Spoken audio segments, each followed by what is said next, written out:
우리는 부활을 부정하지 않고 있고 부정할 생각이 전혀 없는데 왜 성령님께서는 이렇게 가르치고 있는가?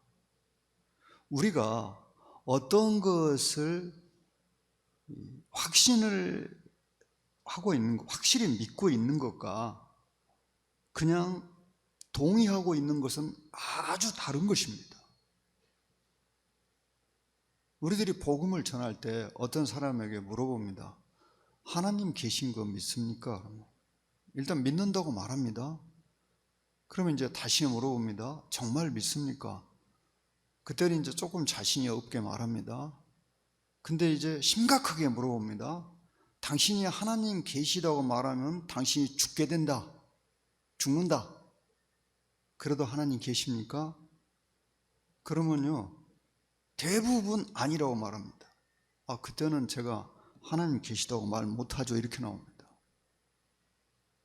그 사람도 별 어려움이 없을 때는 하나님이 계신 것을 부인할 마음이 없었어요. 그런데 그것은 하나님이 계신 것을 그냥 동의하는 수준이에요. 확실히 믿고 있는 것이 아닙니다. 그래서 그것은 언제든지 바뀔 수가 있습니다. 어떤 이해관계, 또 어떤 고난에 의해서요.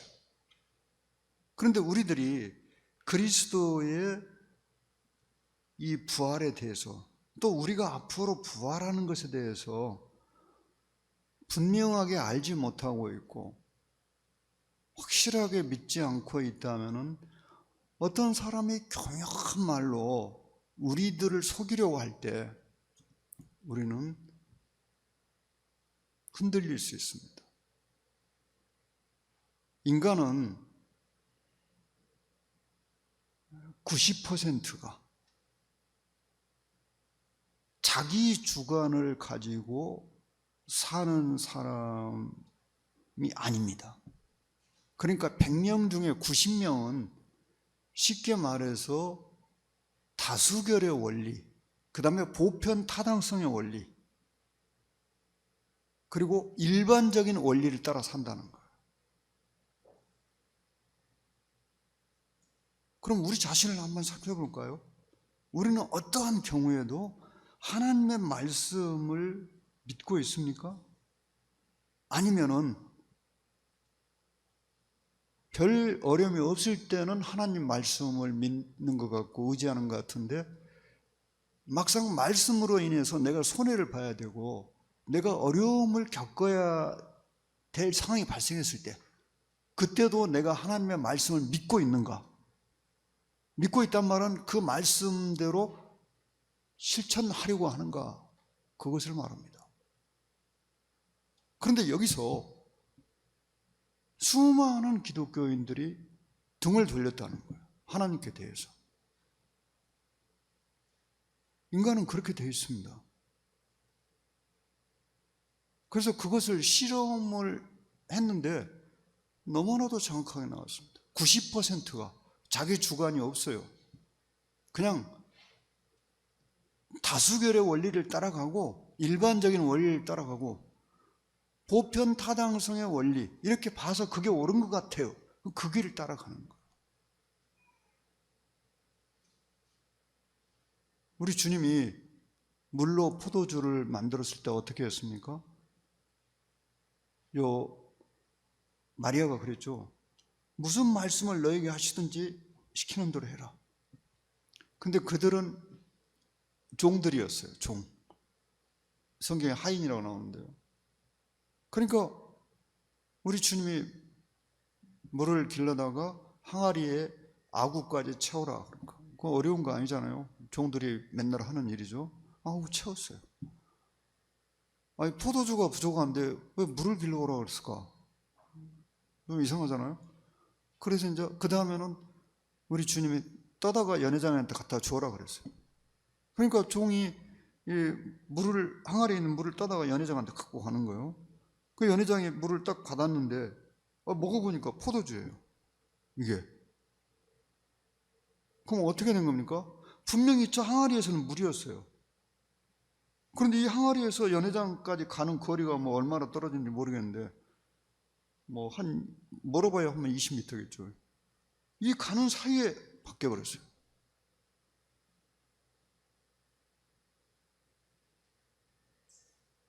그냥 시키는 대로만 했어요. 거기에 있는 사람들이 그 이유를 몰랐습니다. 제자들은 그걸 다 지켜보고 있었기 때문에 알았어요. 그러니까 우리의 믿음이 과연 하나님이 말씀하신 그대로 어떤 경우에도 믿고 있는가? 그럼 내가 믿고 있다는 걸 어떻게 알 수 있느냐? 그 말씀대로 하는가, 그걸 보면 돼요. 우리는 성경을 다 믿는다고 생각합니다. 그렇죠. 그런데 정말 믿고 있는가요? 그럼 정말 말씀대로 할 수 있습니까? 못하죠.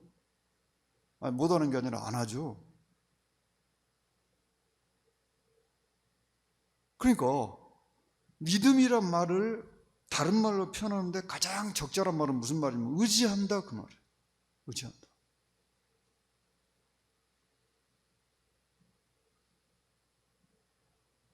그래서 하나님께서는 이렇게 많은 말씀을 통해서 몸의 부활을 우리들에게 강력하게 가르치고 있는 것입니다. 우리는 부활을 틀림없이 믿고 있고 부활을 부정하고 싶은 생각 눈꼽만큼도 없어요. 그런데 어떤 아주 그냥 머리가 기막히게 좋은 사람이 나타나가지고 교묘한 말로 우리를, 그 정도 아니어도 속아 넘어가는 거 흔히 있는 일입니다. 이단에게 빠져 들어가는 거 보면은 이단에 빠진 성도들이 다 가짜라고 나는 생각하지 않아요. 그런데 어디서 그들이 당해버렸냐면은 이 논리에서 져버린 거예요. 논리 싸움에서. 마치 진화론이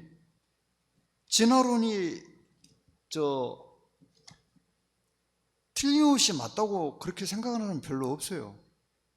그런데 진화론자들이 교묘한 말로 사람들 설득하니까 거기 그냥 넘어가 버렸어요. 우리 그리스도인을 빼고는. 그래서 우리들이 왜 이 부활에 관한 말씀을 꼭 공부해야 되는가? 나 평생 동안 부활을 부인 안 할 겁니다. 천만에요. 놀라지 마십시오. 이 부활을 부인하는 이제 이 사람이 누구냐면은 마르시온이라는 사람이었어요. 마르시온. 서기 85년경에 태어나가지고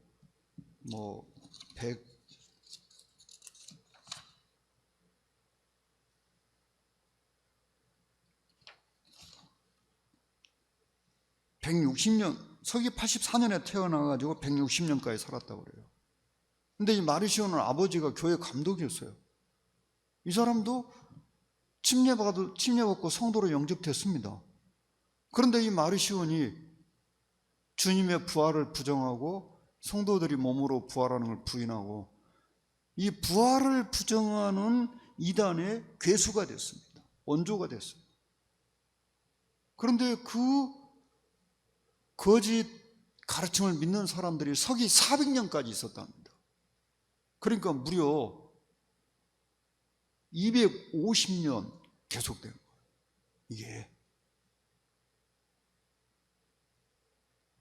자, 보겠습니다.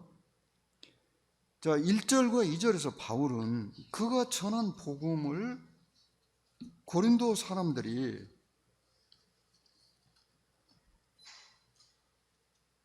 믿었다면, 진실로 믿었다면 구원을 받는다고 그랬습니다. 왜 이런 말씀을 했을까요? 바울은 복음을 전할 때 반드시 부활을 전했습니다. 우리 주님의 부활을. 그들도 주님의 부활을 들었습니다. 그런데 여기 거짓 교사, 구원받지 않은 가짜들입니다. 그들은 성경을 잘 아는 것처럼 보이지만 우리가 유명한 그 이단 아시죠? 코로나 바이러스 와가지고 그냥 서리를 맞았잖아요. 그들이 하는 말이 이게 뭔가 정상이 아니요. 그리스도인 들어보니까. 그런데 자꾸 듣다 보면은 거기에 빠지잖아요. 아이 그들에게 복음을 전한 바울은 주님의 몸의 부활을 분명히 전했는데 그걸 믿었습니다, 그들이. 근데 이제 부인하고 있는 거예요. 그러니까 바울이 서두에서 1, 2절에 내가 너희에게 전한 복음을 너희들이 굳게 믿으면 구원받는다. 그 속에 부활이 들어있는 것입니다. 그런데 이들이 과연 믿었느냐 이 말입니다. 지금 고린도인들이. 나중에 보면은 고린도 교회에 가짜가 있다는 것이 나옵니다. 분명히 나옵니다. 가짜가 있다는 것이. 내가 받은 것을 먼저 너희에게 말하였노니, 자 바로 본론으로 들어가죠. 성경대로 그리스도께서 우리 죄를 위하여 죽으시고 장사 지는 바 되셨다가 성경대로 사흘 만에 다시 살아나서. 초대교회에서 복음의 핵심적인 두 가지 주제가 뭐냐면은 십자가에서 그리스도의 피로 사람들의 죄가 다 속죄됐다는 것과 그리스도께서 3일 만에 부활하셨다는 것입니다. 이것이 핵심적인 복음 진리였습니다. 초대교회. 그러면 두 가지를 지금 말하고 있잖아요. 우리 죄를 위해 죽으시고, 그건 십자가의 속죄를 말하고 있는 것입니다. 잘 생각해 보세요. 오늘날 많은 복음을 들었는데 구원받지 못하는 사람들의 문제가 뭘까요? 저는 그들이 구원받고 싶은 소원이 없다고 봅니다. 복음을 제대로 안 전해준 게 아니고 제대로 된 복음을 전했는데 문제는 그들이 구원받고 싶은 마음이 없어.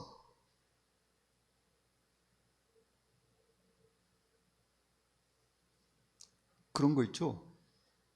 옛말에 맞기 싫은 매는 맞을 수 있어도 먹기 싫은 밥은 못 먹는다고.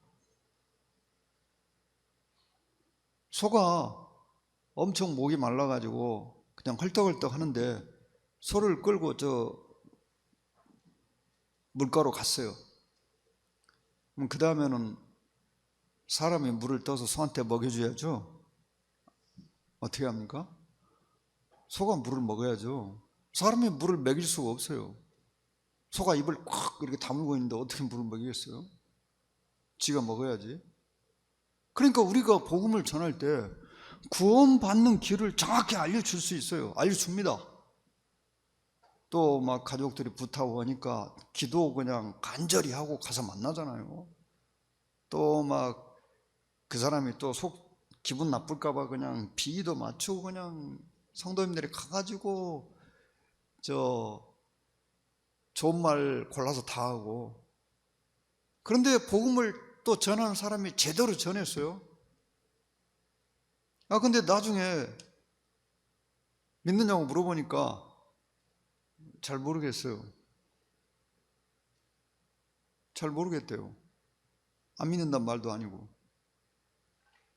그럼 뭐냐면은 구원받고 싶은 마음이 눈금만도 없어. 근데 그냥 옆에 사람이 와가지고 누가 아는 사람 와가지고 막 사정하고 또 가족들이 좀 제발 좀 그냥 들어만 보라고 이렇게 하니까 그냥 듣기만 한 거예요. 믿으려고 하는 의욕은 전혀 없었어. 진짜 어떤 때 복음 전하다가요 그런 꼬라지를 자꾸 보면 그냥 성질이 팍 나버려요. 도대체 내가 뭐가 하셔서 이 사람한테 와서 이 고생을 해야 되는가. 본인은 구원받고자 하는 마음이 전혀 없는데 그냥 거기서 그냥 칵 지옥이나 가라고 그냥 소리 콱 지르고 가버리고 싶죠. 어떤 사역자 형제님이 노인한테 3년 동안 복음을 전했답니다. 가서. 근데 3년 전했더니 이게 뭐라고 하냐면 그냥 그 노인이 그러더래요.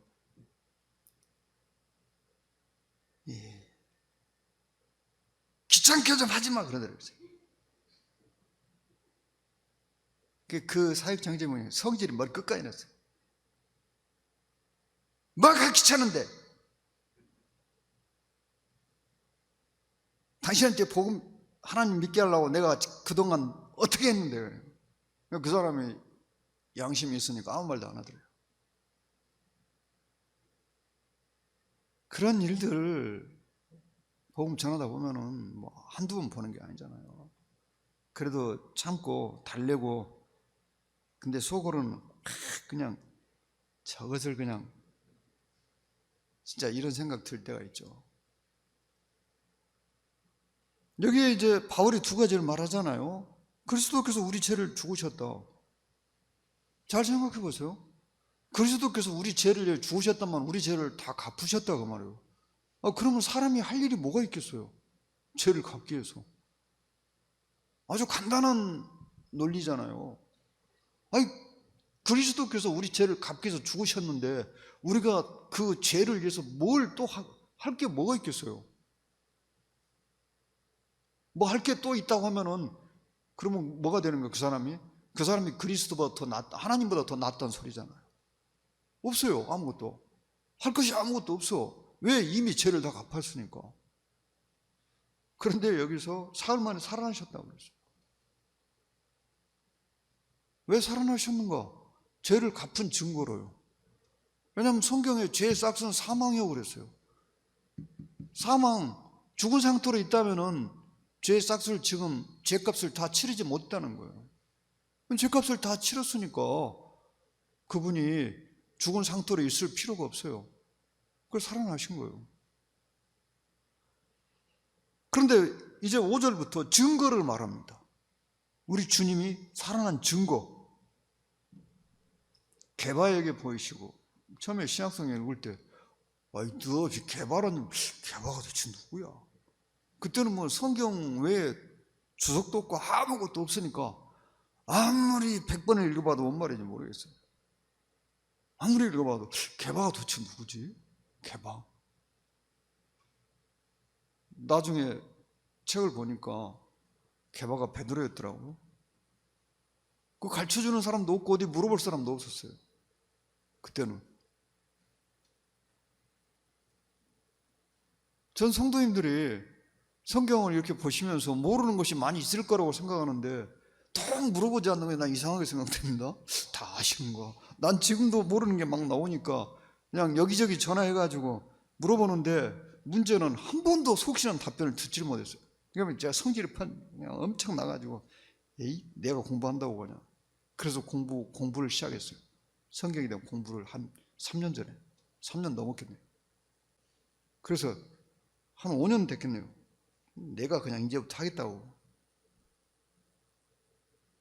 형제 자매님들께서 성경을 진짜 알고 싶으시면 성경 보다가 모르시면 물어보세요. 눈치코치 따지지 말고요. 모르면 나만 모르는 상태로 계속 사는 거잖아요. 전 지금도 성경 읽다가 모르는 거 있으면 전국의 유명한 형제님들 불러갑니다. 근데 한 번도 속시하는 답을 들은 적이 없어요. 그걸 알면서도 불러갑니다. 가까보니까 주석에도 안 나오고 무슨 강에서 찾아봐도 안 나오고 뭐 인터넷 뒤져봐도 안 나오고 답이 안 나오니까 오늘 또 이 말씀 준비하면서 여기저기 막 뒤져봤어요. 전화도 해보고 이해 안 가는 구절이 있어서. 자, 베드로에게 여기서 5절은 베드로에게 개인적으로 나타나셨다 그 말이에요. 요한복음 20장에 나오는 그 제자들하고 같이 만난 거 아니고 또 21장에 나오는 그 갈릴리 바닷가에서 만난 그걸 말씀하는 게 아니고 개인적으로 베드로를 만나셨어요. 왜 그러셨을까요? 베드로가 제자들 가운데서 가장 낙심하고 있으니까요. 3번이나 부인했잖아요. 공개적으로. 그러니까 베드로가 얼마나 낙심하고 있겠어요. 그래서 개인적으로 만난 거예요. 그 다음에 12제자 5절에 12제자 정확한 겁니까? 나 이거 왜 안 물어보는지 모르겠어.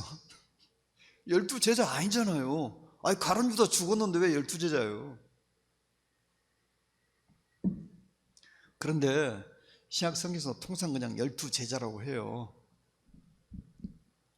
11명이지만 사실은 그러니까 12제자에게 나타났잖아요. 요한복음 20장에 11제자에게. 근데 11명, 가룟 유다 죽어서 11명인데 그냥 12제자라고 이렇게 쓴 거예요. 나중에 결국 12명이 다시 됐잖아요. 그 후에 500의 형제에게. 자, 처음에 한 사람이죠. 게바. 그 다음에 12제자, 그 다음 500명. 근데 그 중에 지금까지 대다수는 살아있고 500명 중에 이때가 서기 55년경이었어요. 고린도서 쓸 때. 그럼 우리 주님 30년에 부활하셨잖아요. 25년 전 일이니까 많은 사람들이 살아있겠죠. 대다수 절반 이상이 살아있었어요. 그러니까 우리 주님의 부활은 증거가 있냐? 증거 있어. 여기 나오잖아요.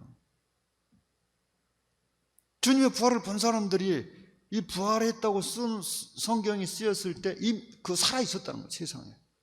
그러니까 그들에게 물으면 얼마든지 확인이 가능했어요.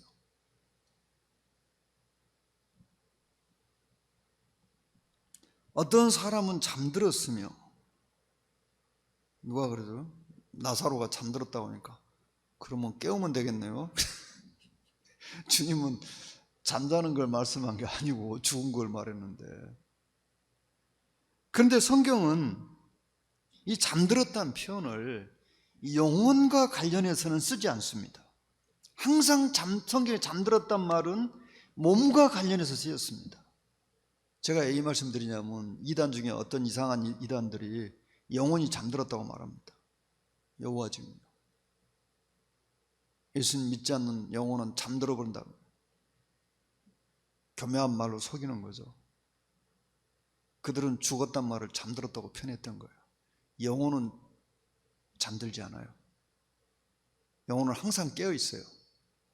잠드는 것은 몸이 잠드는 거예요. 그래서 어떤 기독교인이라고 자처하는 사람이 여러분에게 영혼이 잠든다고 말하면 단박에 그냥 알아보세요. 아, 이건 이단이구나.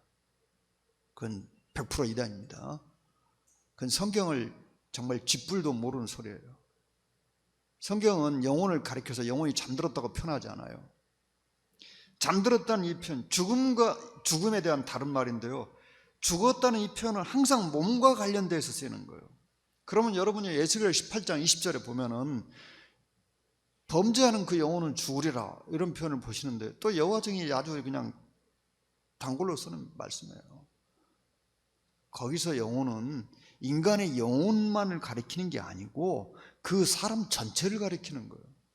그러니까 성경에 쓰는 영혼이란 단어가 이 눈에 보이지 않는 영혼만을 가리키는 것인지 아니면 그 사람 전체를 가리키는 것인지, 그걸 잘 보셔야 돼요.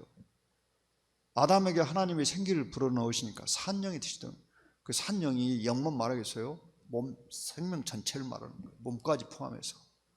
근데 그런 간단한 상식을 의외로 많은 기독교인들이 모르기 때문에 이단이 그 틈을 파고 들어오는 거예요. 그래가지고 속이는 거예요. 그러니까 성경을 보시면서 잘 이해가 안 가면은 아주 쉬운 거라도 물어봐야 돼요. 인간은 자기가 알고 있는 이 지식에 의해서 저는 그렇게 생각해요. 사람이 결정된다고 생각해요. 올바르고 진실하고 의로운 지식을 갖고 있으면 그 사람은 의로운 사람이 되는 거예요. 올바른 사람이 되고 진실한 사람이 되는 거예요. 근데 머릿속에 거짓된 것, 이상한 것, 반항적인 것, 이런 것만 들어있으면요, 그렇게 되는 거예요. A를 모르게 되고. 성경에 무례하게 행동하다가 벙어리 된 사람 있죠? 누굽니까? 세례요한의 아버지 사가랴잖아요. 천사가 와서 아들이 있을 거라고 하니까 내 아내도 늙고 나도 늙고 내 아내도 늙었는데 내가 그걸 어떻게 합니까? 무슨 말? 내가 어떻게 그걸 이해하는데 나한테 어떻게 그걸 믿으라고 그러냐 그 말이야. 그러니까 천사가 그냥 거기서 사가랴한테 그냥 콱 한마디 하잖아요. 내가 지금 할 일이 없어서 너한테 그거 말하러 온 줄 아냐. 내용이 그렇게 돼요. 그게 해석하면은 지금 할 일이 태산인데 하나님이 나를 특별히 보내가지고 너한테 이 기쁜 소식을 전하라는데 뭐 내가 어떻게 그걸 믿냐고? 너는 앞으로 애 낳을 때까지 벙어리야. 벙어리로 치냈어요. 무례하게 행동하다가. 사람이 말을 해도 잘 골라서 해야지. 하나님한테 가서 그런 소리를 해? 하나님이 말씀하는데 못 믿겠다게? 혼쭐 났어요 그 사람. 나중에 천국 가서 만나면 물어보세요. 얼마나 혼쭐 났는가. 자, 맨 나중에 이제 7절에 야고보. 이 야고보가 누군가? 뭐 대부분 우리 주님의 동생 야고보라고 그래요. 저도 뭐 그렇게 생각합니다. 근데 정확한 증거는 없다고 그래요. 일단 주님의 동생 야고보로 보입니다. 그럼 왜 야고보에게 나타났을까요? 야고보는 바로 주님 밑에 동생이잖아요.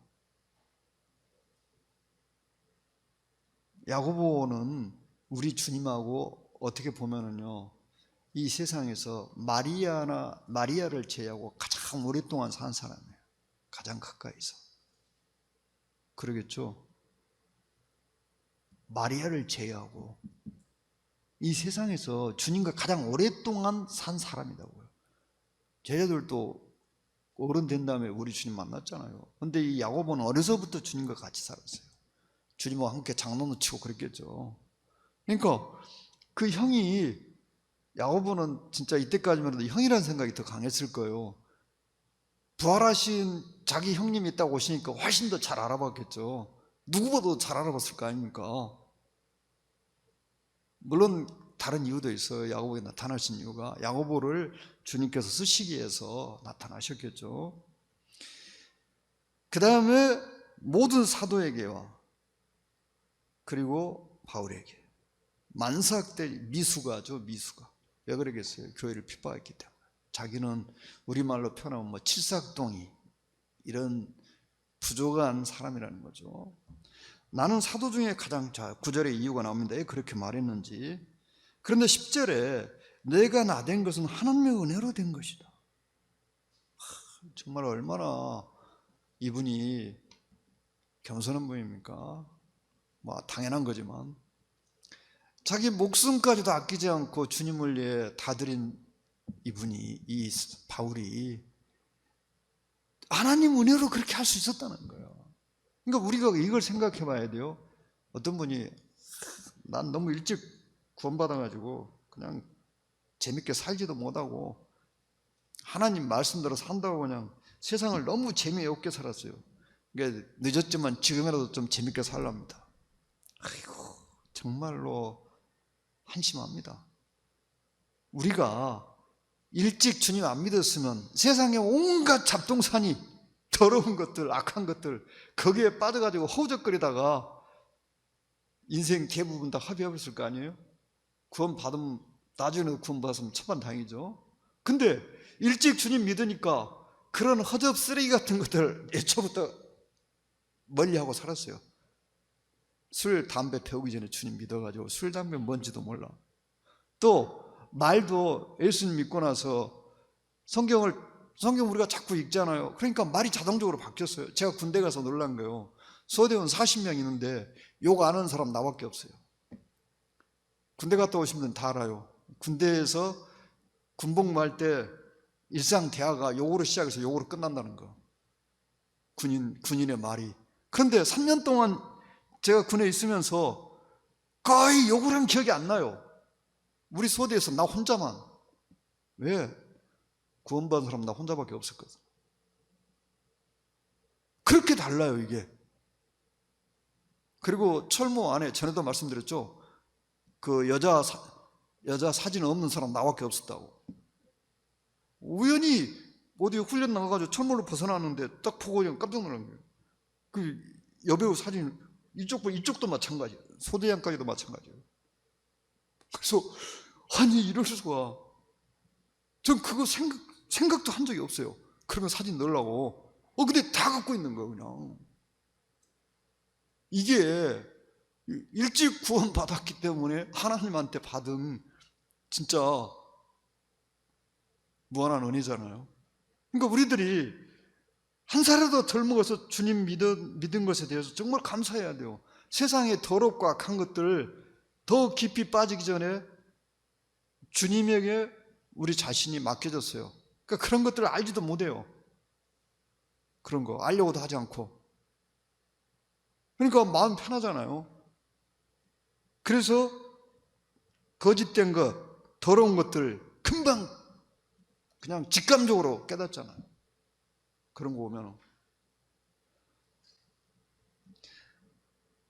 그러므로 나나 그들이나 이같이 전파하며 너희도 이같이 믿었느니라. 자, 다른 사도들도 바울처럼 복음을 전했다 이 말이에요. 부활도 전하고. 그런데 이 고린도 교인들이 이제 어떤 이상한 이 예수님 믿지도 않는, 믿는 것처럼 행세하는 거짓 교사들이 와서 부활을 부정하니까 거기 이제 넘어가 버린 거예요. 이게 지금 그리스도께서 죽은 자 가운데 다시 살아나셨다 전파되었거늘 너희 중에서 어떤 사람들은 어째 죽은 자, 이제 바울이 점점 문제의 핵심으로 들어가죠. 일반적인 걸 말하다가 이제 그들이 어느 정도 자신들의 잘못을 느낄 때 핵심으로, 문제의 핵심으로 들어가는 거예요.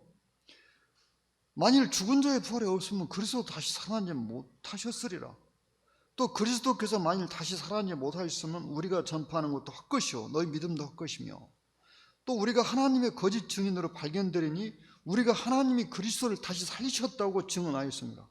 만일 죽은 자가 다시 살아나는 일이 없으면 하나님이 그리스도를 다시 살리지 아니었어요. 자, 바울이 차근차근 그들이 잘못 알고 있는 것에 대해서 논증을 해갑니다. 주님이 살아나지 않았다면은, 주님이 살아나셨는데 왜 부활이 없다고 하느냐?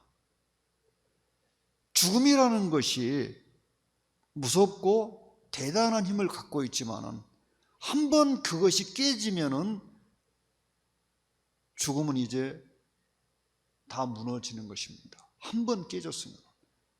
아담이 하나의 죄를 지었을 때 모든 사람들이 죄 아래 팔려버렸잖아요. 죄인이 된 것처럼 사망도 마찬가지. 사망이라는 권세도 한 번 무너졌으면 전체가 무너지는 것입니다. 무너진 것입니다, 이미. 그래서 죽은 자의 부활이 없다면 너희들이 생각하는 것처럼 주님도 살아나지 못한다. 왜? 주님 사람이었잖아요. 사람.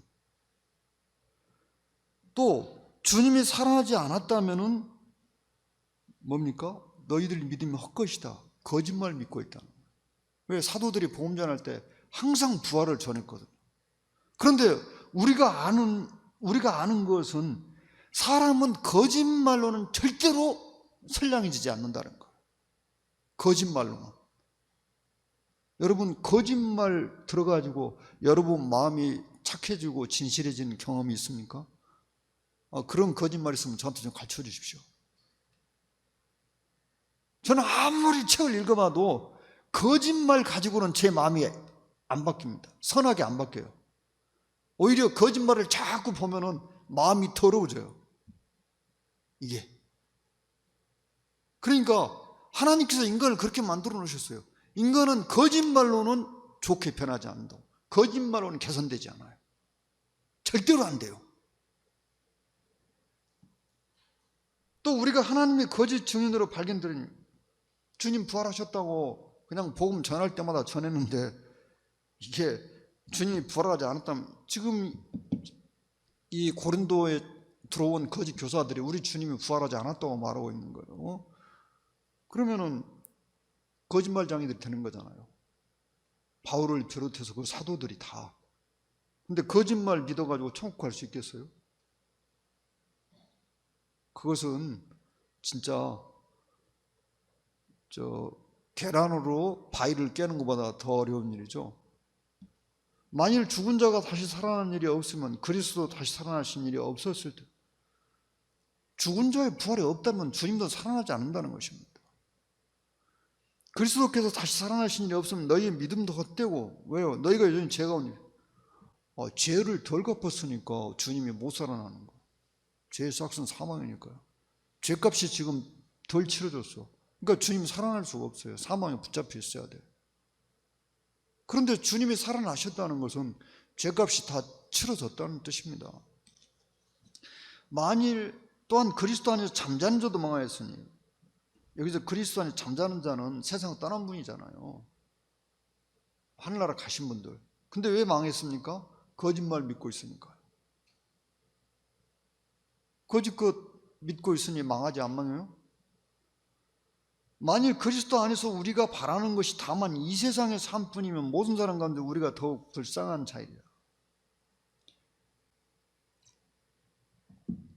여기서 19절은 그리스도를 믿음으로 받는 고난, 인내, 참고 살아야 되잖아요. 죄를 멀리하는 것, 진실하게 살려고 하는 것, 그런 모든 수고들이 어떻게 된다고요? 헛것이고 왜 그렇게 사냐 이 말이에요. 부활이 없으면은 그냥 아무렇게나 살지. 여러분, 그리스도인의 부활은 무엇을 결정합니까? 영원한 세계에서 우리의 영광의 크기를 결정하는 것이에요. 바울이 그랬죠. 더 나은 부활을 얻고자 해요. 히브리서에 보시면은 그들이 거지 같은 옷을 입고 광야에 방황하고 집이 없어가지고 바위굴에서 잠을 자고 심지어 톱으로 쳐서 죽음을 당하고 왜 그렇게 했느냐? 히브리서 11장에 보시면요, 믿음 장에서 더 나은 부활을 얻기 위하여. 또 모세가 애굽 궁중에 그 모든 부귀 영화를 버리고, 모세의 양어머니가 애굽의 왕이었어요. 왕. 역사에 나옵니다. 실제로 이집트 역사를 보면. 그래서 모세를 양자로 삼아가지고 왕으로 자기 왕위를 물려주려고 했어요. 또 모세는 충분히 그럴 수 있는 능력이 있었습니다. 그런데 모세가 어떻게 살았습니까? 하나님의 백성과 함께 잠시 제약의 낙을 누리는 것보다 하나님의 백성과 함께 능욕받는 것을 더 큰 보화로 여겼으니, 그렇게 기록되어 있어요. 하나님 백성과 함께 능욕당하는 것을 더 큰, 왕이 되는 것보다 더 큰 부활이죠. 왜 그랬어요? 부활 때문에. 더 나은 부활을 얻고자 해요. 우리가 왜 이 코로나 바이러스 그냥 난리가 아닌데 지금 여기 뭐였습니까?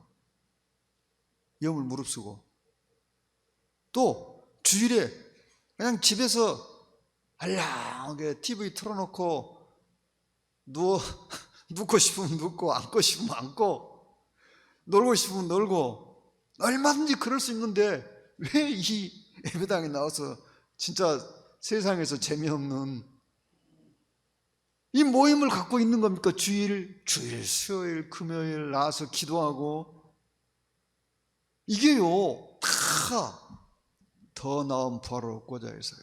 부활했을 때 우리들이 받을 그 영광의 크기를 생각하고 하는 것입니다. 바울, 그분은 우리하고는 비교가 안 되는 엘리트예요. 그런데 그가 왜 그렇게 살았어요? 먹을 것이 없어가지고 굶주리고 잠자리가 없어가지고 밖에서 밤을 새우고 뭐 그냥 태장으로 맞고 그냥 어디 바다에 빠져가지고 죽다 살아나고, 왜 그러세요? 더 나은 부활을 얻기 위해서요. 분명한 것은 우리가 살아있을 때 그리스도를 위해서 수고한 만큼 영원한 세계에서 우리의 영광의 크기가 결정된다는 것입니다. 영생에 들어가는 것은 똑같지만 거기서 우리들이 받는 영광의 크기는 절대로 같지 않다는 거예요. 멀리 갈 것도 없어요. 형제 자매님들이 저 보시니까 제가 바보라고 보이십니까? 제가 머리가 비어가지고 멀쩡한 직장 놔두고 사직해버리고 나와서 교회 제가 전신사역 시작할 때요, 월급도 없고 무슨 보장이 전혀 안 됐어요. 제가 원치도 않았고 그거 그냥 형제인들 그랬어요. 월급 정하지 말자고. 제가 머리가 백치고 또 직장이 안 좋고, 직장도 아예 없고, 그래서 할 일이 없고, 그래서 그냥 다 그거 놔두고 전신사역 했겠습니까? 저 그때요 한참 일할 나이였습니다. 36살. 그리고 직장에서 직위도 있었습니다. 제가 무슨 기능직으로 들어간 거 아니에요. 당당하게 국가직 공무원 시험 봐가지고 들어갔어요. 근데 주님이 저를 부르셨을 때 아무리 따져봐도 주님의 부르심에 순종하는 것이 최선의 선택이었어요.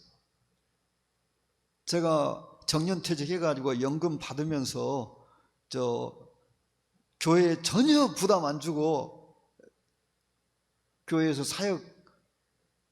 사역할까 그 생각도 해봤어요.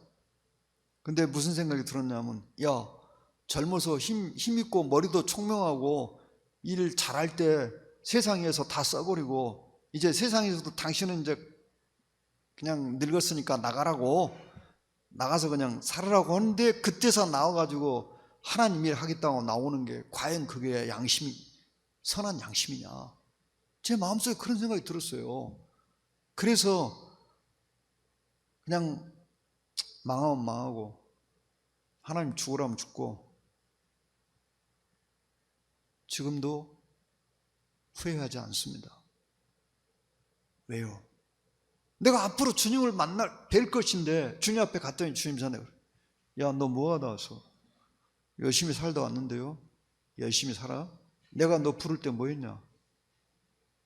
아이, 그때요, 제가 전신자 하면은 잘 안 될 것 같아서요. 저같이 뭐 능력도 없고 잘 못할 것 같아서 그냥 괜히 주님 부끄럽게 할까 봐서 안 했어요.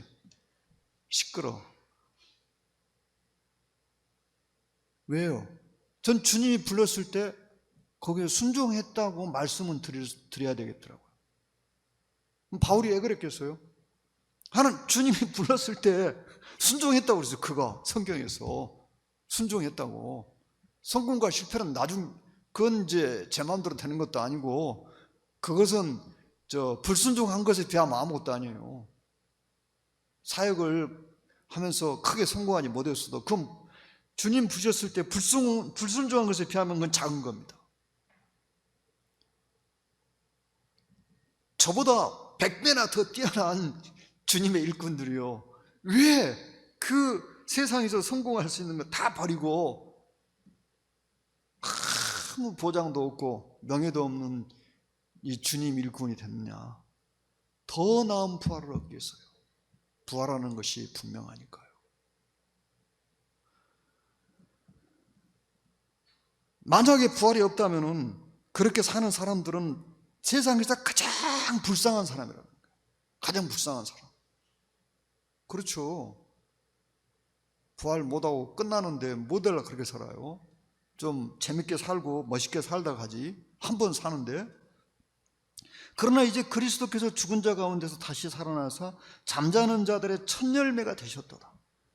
사망이 한 사람으로 말미암았으니 죽은 자의 부활도 한 사람으로 말미암는다. 아담 안에서 모든 사람의 죽은 것 같이 그리스도 안에서 모든 사람의 삶을 얻으리라. 그러나 각각 자기 차례대로 되나니 먼저는 첫 열매인 그리스도, 다음에는 그가 강림하실 때 그리스도에 속한 자요, 그 후에는 마지막이니 그가 모든 통치와 모든 권세와 능력을 멸하시고 나라를 아버지 하나님께 바칠 때라. 자, 여기서 자세히 설명해 드려야 되는데, 24절에 보시면 모든 통치, 모든 권세, 능력, 이것은 악령들을 가리킵니다. 악령들이 현재 세상 권력의 배후에 그 권력자들을 조종하고 있다는 거예요. 그래서 이렇게 표현됐어요. 그 후에 마지막이니 그가 모든, 자 25절에 그가 모든 원수를 그 발 아래 두실 때까지 반드시 왕노릇 하시리니. 자, 20절부터 25절까지 보겠습니다. 이 부활에는 순서가 있어요.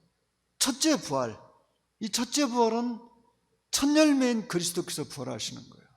그러면 첫 열매인 그리스도께서 부활하셨다는 것은 이렇게 표현할 수가 있어요. 저 들에 곡식이 있는데 곡식을 농부들이 거둘 때 맨 처음에 잘 익은 걸 거둡니다.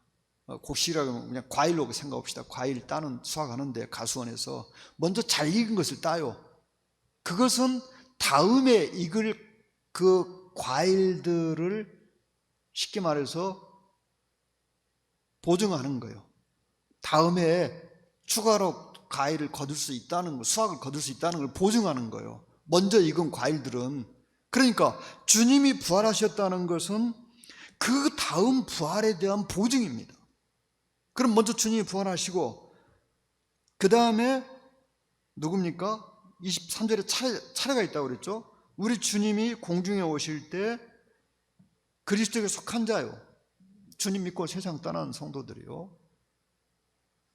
그리고 그 다음에는 살아있는 성도들이겠죠. 자, 아담 안에서 모든 사람이 죽었어요. 21절에 사망도 한 사람으로 말미암아, 아담 한 사람 때문에 사망이 왔죠.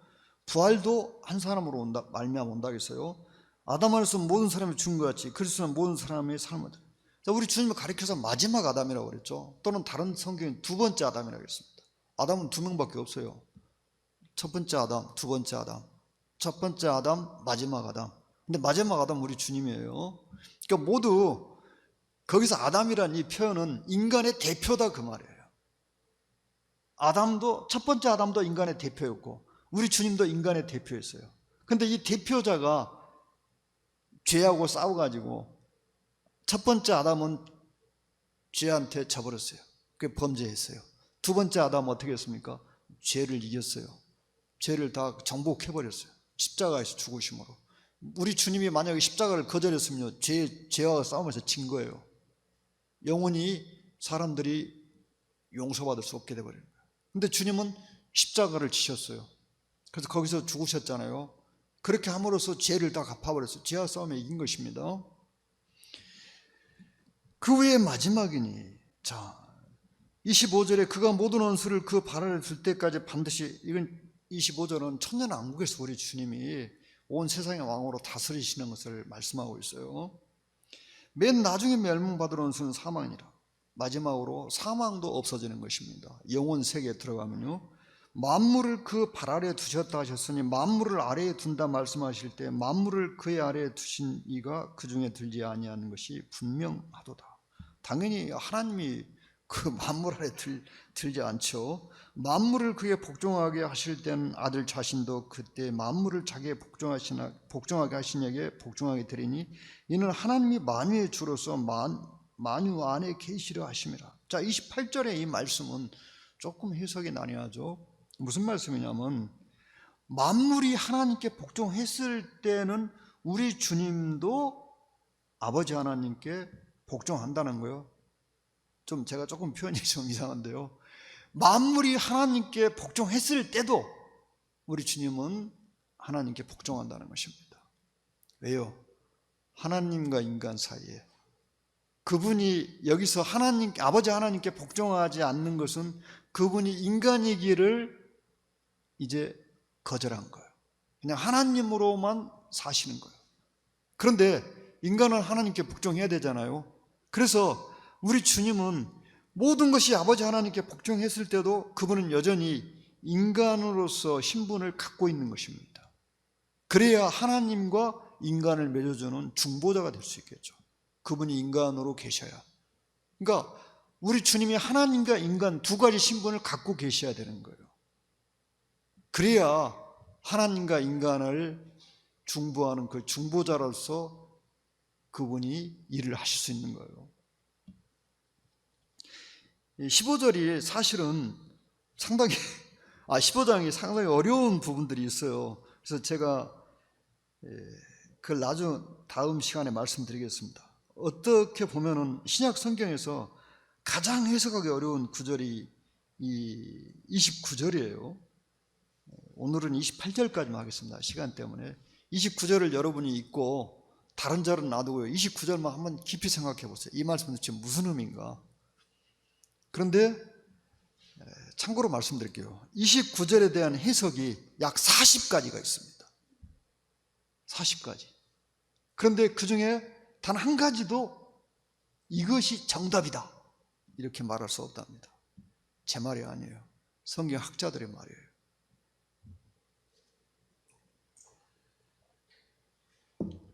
일단 오늘 28절까지만 하겠습니다. 결론은 이 다음 시간에 내리겠습니다.